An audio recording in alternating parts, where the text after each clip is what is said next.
ಆಟ ಹೇಳ್ಕೊಡ ಅವನ್ಗೆ.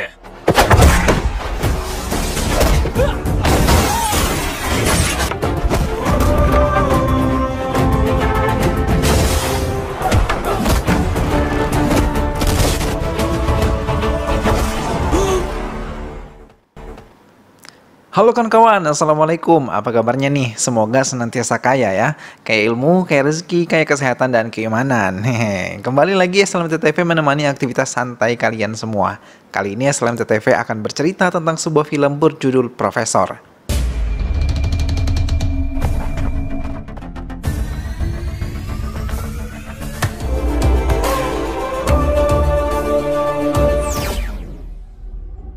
ನಮ್ಮ ಈ ಕ್ಯಾಂಪಸ್ ಒಂದು ಕೋಟೆ. ತಮ್ಮೆದ್ರ ಮುಂದೆ ಬಂದ್ರೋ ನೋಡ್ತೀವಿ.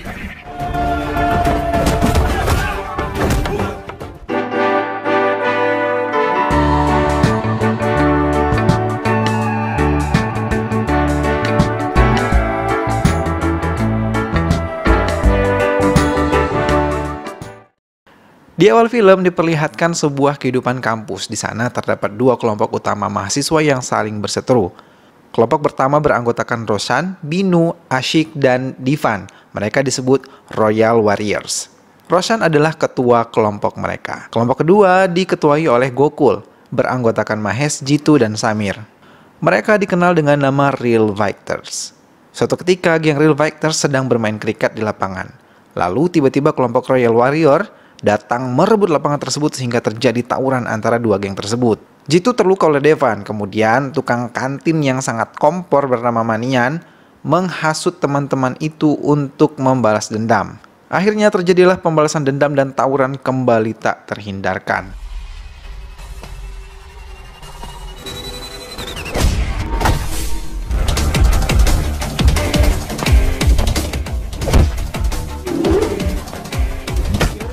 Pertarungan mereka di sebuah lapangan menjadi tontonan oleh mahasiswa lain hingga datang dosen yang melerai perkelahian mereka. Suatu ketika, kampus khusus perempuan akan melaksanakan sebuah kegiatan. Kegiatan tersebut cukup besar sehingga mereka bermaksud mengundang Menteri Pendidikan yang adalah seorang perempuan. Para mahasiswa tersebut menyusup ke sebuah kampus khusus perempuan itu untuk menyaksikan pertunjukan menari di kampus itu. Mereka menyaksikan pertunjukan menari yang ditampilkan oleh mahasiswi di kampus tersebut. Seorang wanita bernama Vedika tampil di atas panggung dengan sangat memukau diiringi dengan para pemusik.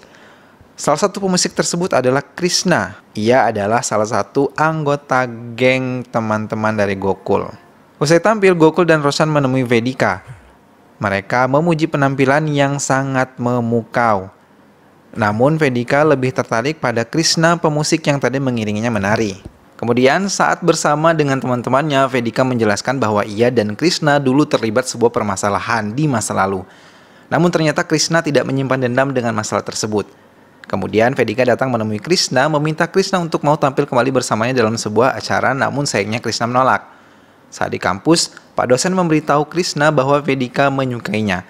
Mengetahui hal tersebut, Roshan sangat marah. Ia kemudian mengejar Krishna yang berlari sampai ke sebuah laboratorium. Krishna masuk ke laboratorium tersebut dan mengunci pintu. Roshan dan kawan-kawan mendobrak pintu, lalu dia sangat terkejut melihat Krishna bersama dengan teman-temannya.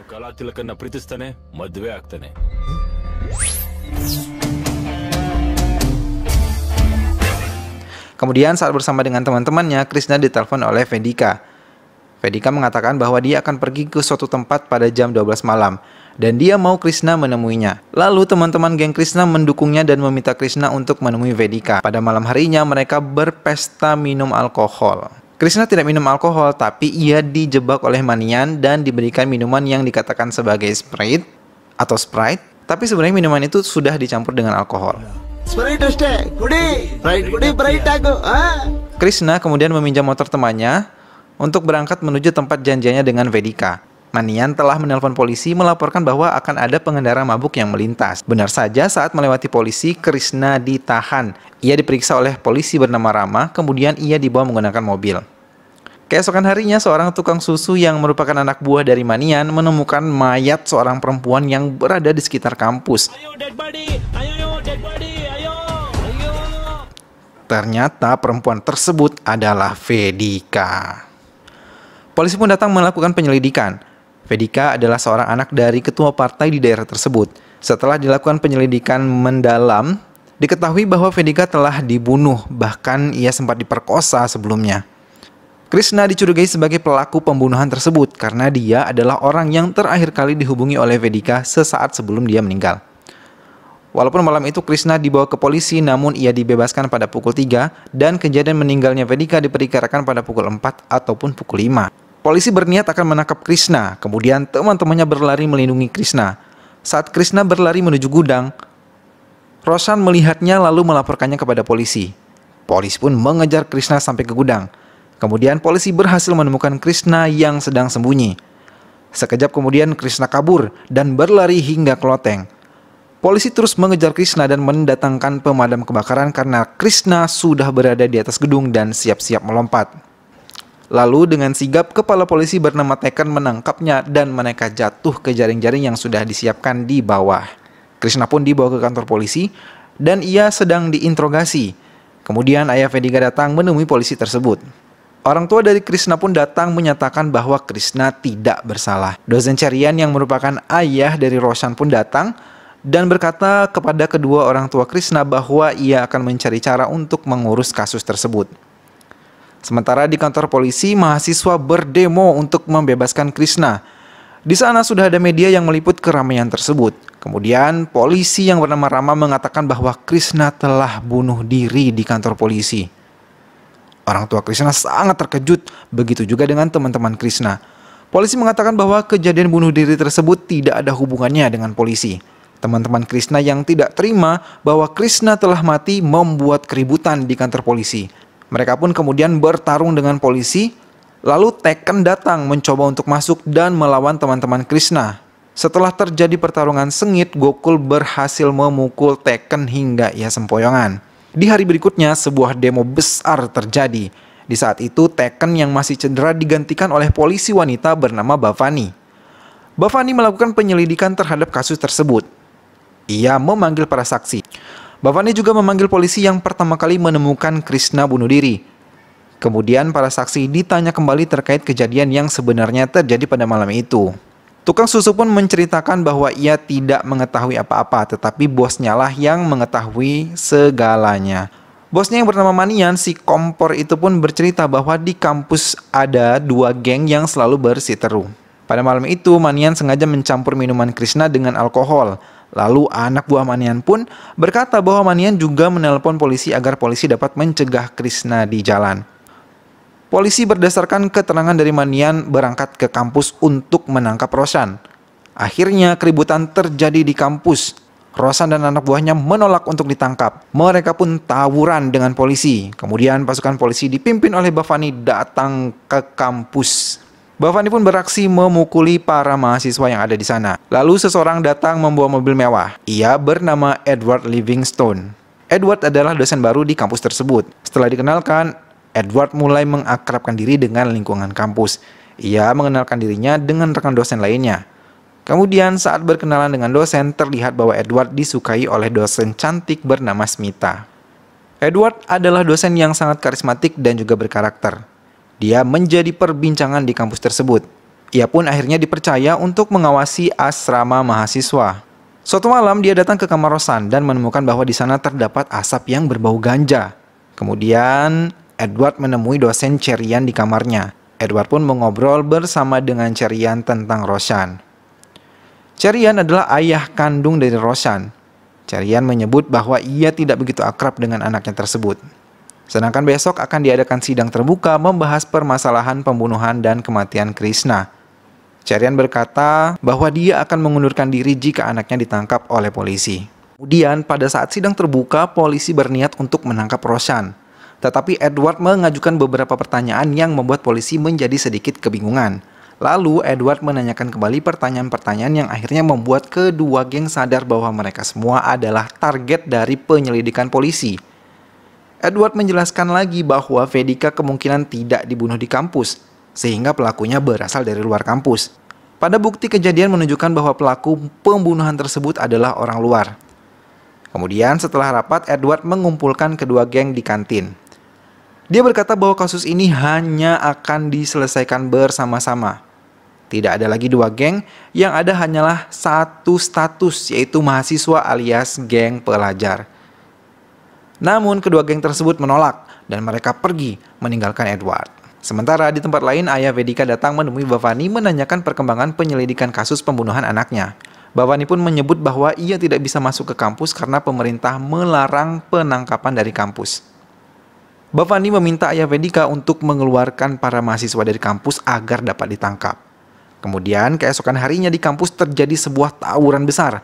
Nampaknya terjadi penyerangan dari kampus lain ke kampus tersebut. Mahasiswa pun berlarian, berhamburan dan berkelahi dengan para penyerang kampus. Kemudian Edward menelpon Bhavani meminta bantuan agar penyerang kampus dibekuk. Namun Bhavani menolak. Ia mengatakan bahwa mereka tidak dapat masuk ke kampus. Bhavani meminta kampus menyelesaikan masalahnya sendiri. Edward pun tampil menghajar seluruh pengacau di kampus tersebut. ಆಟ ಹೇಳ್ಕೊಡ ಅವನ್ಗೆ.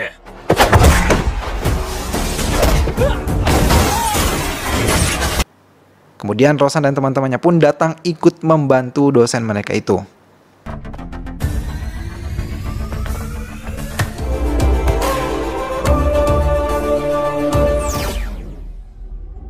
ನಮ್ಮ ಈ ಕ್ಯಾಂಪಸ್ ಒಂದು ಕೋಟೆ. ತಮ್ಮೆದ್ರ ಮುಂದೆ ಬಂದ್ರೋ ನೋಡ್ತೀವಿ.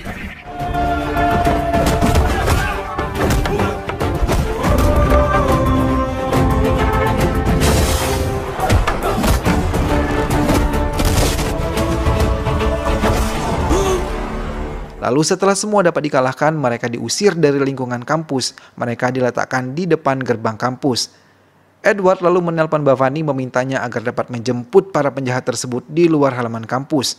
Di saat itulah dua kelompok geng tersebut bersatu. Tidak ada lagi dua geng, yang ada hanyalah satu, yaitu pelajar. Sementara itu Dewan Sekolah mengadakan sebuah pertemuan membahas permasalahan kampus. Para dosen tersebut membahas permasalahan yang ada di kampus. Mereka mengatakan bahwa Edward adalah salah satu penyebab permasalahan dari kampus karena bergabung dengan geng mahasiswa. Namun Edward berkata bahwa ada banyak hal yang harus mereka benahi di kampus tersebut. Mendengar apa yang disampaikan oleh Edward, para dosen yang lain pun bertepuk tangan dan menyetujui apa yang dikatakannya. Edward kemudian dipanggil ke kantor polisi untuk ditanyai terkait kejadian yang ada di sekolah. Ia pun mengatakan bahwa apa yang dilakukan di sekolah adalah untuk melindungi siswanya. Edward pun mengatakan hal tersebut sudah mendapat persetujuan dari Bhavani. Ia memperdengarkan rekaman teleponnya dengan Bhavani kepada kepala polisi. Lalu setelah ditanyai dan diinterogasi, akhirnya Edward dibebaskan. Di luar kantor, Edward dijemput oleh murid-muridnya yang sudah menunggunya. Kemudian Edward menelpon Bhavani, memperlihatkan bahwa mahasiswa yang menjadi buronan mereka sudah ada di bawah. Edward sengaja memancing Bhavani untuk berusaha mengejarnya dan keempat anak tersebut. Karena apabila di kampus mereka tidak dapat menangkap mahasiswa. Tetapi jika berada di luar kampus mereka dapat menangkapnya. Lalu adegan kejar-kejaran pun berlangsung. Mobil Edward yang membawa mahasiswanya dikejar oleh mobil polisi. Polisi mengejar sampai ke kampus namun mereka tidak bisa menangkapnya karena Edward dan anak-anak tersebut sudah berada di dalam kampus. Keesokan harinya Edward mengajak para mahasiswa tersebut untuk bekerja bakti membersihkan kampus dan mereka mengajak para dosen yang ada di situ untuk bergabung. Mereka pun bekerja bakti bersama-sama membersihkan lingkungan kampus. Di kemudian harinya Edward melihat ada beberapa orang baru yang ada di kampus tersebut. Ternyata beberapa posisi pekerjaan di kampus telah diisi, mulai dari satpam, tukang listrik, diisi oleh polisi yang menyamar. Edward kemudian meminta anak-anaknya agar waspada dan tidak meninggalkan area kampus dengan kepentingan alasan apapun. Namun suatu malam saat Manian akan menyelundupkan alkohol, Edward muncul dan mencegahnya. Di sana Edward mengetahui bahwa Gakul dan Rosan telah pergi meninggalkan kampus karena menghadiri acara pernikahan teman Gokul. Edward pun lalu pergi menyusul mereka. Tekken mencoba untuk menangkap mereka bertiga. Kemudian perkelahian di antara mereka pun terjadi. Tekken terlihat unggul dalam pertarungan tersebut meski ia dikeroyok oleh 3 orang. Rosan kemudian tertangkap dan ia meminta kedua temannya untuk kabur. Akhirnya 2 temannya itu kabur dan bertemu dengan Edward. Rosan kemudian dibawa ke sebuah gudang untuk diserahkan kepada ayah Vedika. Hal tersebut diketahui oleh Edward dan ia pun menyusul Rosan. Kemudian Edward menabrakkan mobilnya sehingga menghancurkan tembok gudang tersebut. Edward pun menghajar para anak buah ayah Vedika sampai babak belur. Akhirnya Edward berhasil menyelamatkan Rosan dan keesokan harinya di kantor polisi ia membeberkan semua hal tersebut kepada media yang menyebut bahwa polisi telah bekerja sama dengan tokoh politik. Ia menunjukkan kepada media bahwa polisi telah berbohong dengan mengatakan bahwa pelakunya telah tertangkap. Edward pun mengatakan kepada media bahwa dia dan anak-anaknya akan membantu polisi menemukan pelaku sebenarnya. Dia meminta waktu 10 hari sampai menemukan pembunuh sebenarnya. Ia pun melakukan rapat dengan anak-anaknya untuk menemukan pelaku sebenarnya, yang bisa saja berada di antara salah satu di antara mereka. Edward pun mendatangi banyak tempat untuk melakukan penyelidikan terhadap kematian Vedika. Ia melihat berbagai macam video dan mengunjungi orang-orang yang menurutnya bisa memberikan informasi terkait pembunuhan tersebut. Kemudian 8 hari pun telah berlalu. Edward belum menemukan petunjuk apapun. Edward kemudian menasihati Rosan agar mempersatukan kedua orang tuanya kembali. Kemudian, Rosan mengundang Cherian dan teman-temannya untuk menghadiri acara ulang tahun ayahnya. Di sanalah Cherian dipertemukan dengan istrinya. Teman-teman Rosan pun ikut hadir di acara tersebut. Di saat mereka semua tengah asik minum dan bercengkrama, Mahes mendapat telepon yang memberitahu bahwa kekasihnya Ramlah akan dijodohkan dengan orang lain. Maka melihat hal tersebut, Mahes pergi menemui Ramlah di suatu tempat. Kemudian Rosan meminta Manian untuk menelpon polisi agar polisi tersebut menangkap Mahes. Mahes akan dijadikan tersangka kedua oleh Rosan. Benar saja Mahes pun ditangkap oleh polisi. Sedangkan polisi yang lain yaitu Rama menemui Ramlah. Polisi tersebut berkata bahwa Ramlah akan dibawa untuk menemui Mahes di kantor polisi. Namun ternyata Ramlah tidak dibawa ke kantor polisi, melainkan dibawa ke suatu rumah. Di rumah tersebut, Rama berniat ingin memperkosa Ramlah. Lalu datanglah Edward ke rumah tersebut dan berkelahi dengan Rama. Edward pun mengetahui bahwa Rama adalah polisi yang sedang ditangguhkan. Kemudian Edward bertanya-tanya mengapa dia bisa mendapatkan seragam dan juga mobil dinas polisi. Dan 10 hari itu pun tiba, seluruh media masyarakat dan juga polisi telah berkumpul di kampus untuk menuntut kebenaran siapakah pelaku di balik pembunuhan Vedika. Edward memanggil Rama untuk menjelaskan siapa dalang sebenarnya dari kejadian tersebut. Kemudian Rama membuat pengakuan bahwa sebenarnya dalang dari seluruh kejadian tersebut adalah polisi Taken. Taken sempat kesal karena rahasianya akan diungkap oleh Rama. Ia pun bermaksud untuk menghajar Rama namun dihalangi oleh para mahasiswa. Kemudian Rama membuat pengakuan bahwa yang membunuh Vedika sebenarnya adalah polisi Taken. Ia membunuh Vedika karena Vedika adalah orang yang menyebabkan polisi Taken dalam sebuah masalah yang besar. Kemudian Rama pun kembali bercerita bahwa 2 bulan yang lalu Vedika sempat datang ke kediaman Taken ditemani oleh Ramlah. Ternyata Ramlah adalah seorang jurnalis yang mengetahui hubungan gelap antara polisi Taken dengan Menteri Pendidikan yang di awal muncul menghadiri acara di kampus Vedika. Kemudian karena merasa terancam mereka menangkap Vedika dan memintanya untuk mengaku siapa yang bersama dengannya. Namun Vedika tidak mau mengaku. Taken meminta Rama untuk menanyainya di kamar. Vedika terkapar di kamar tanpa busana. Sepertinya ia telah diskiripapap oleh Rama. Di situ kemudian saat sekarat Taken membunuh Vedika dengan menggunakan sebuah tongkat besi. Lalu Rama membuat sebuah drama seolah-olah yang membunuh Vedika adalah Krishna.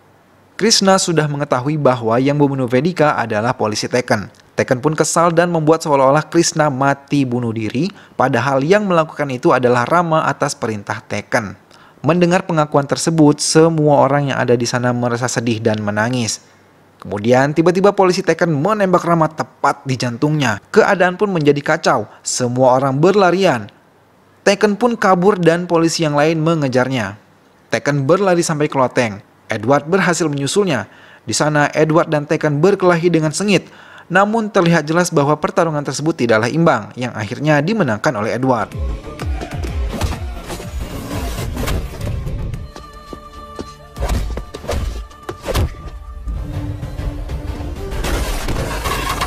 Akhirnya setelah pertarungan yang panjang, Edward pun berhasil menembak Taken. Taken terjatuh dan seketika mati di tempat.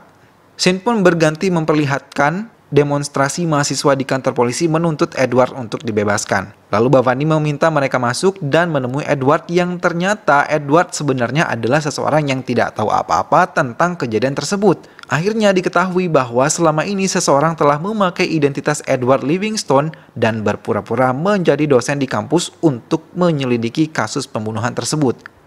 Orang yang berpura-pura menjadi Edward selama ini adalah seorang pejabat polisi IPS bernama Anto Antoni. Dan ternyata para polisi yang menyamar sebagai petugas di sekolah tersebut juga merupakan teman-teman dari Anto Antoni ini. Film pun selesai. Sahabat, gimana? Akhir cerita film ini benar-benar di luar dugaan kan? Setuju nggak? Semoga kalian semua terhibur ya setelah menyaksikan video ini. Dukung terus SLMT-TV dengan klik like, komen, share, dan subscribe. Terima kasih sudah setia menonton sampai habis. Sampai jumpa di video selanjutnya. Wassalamualaikum.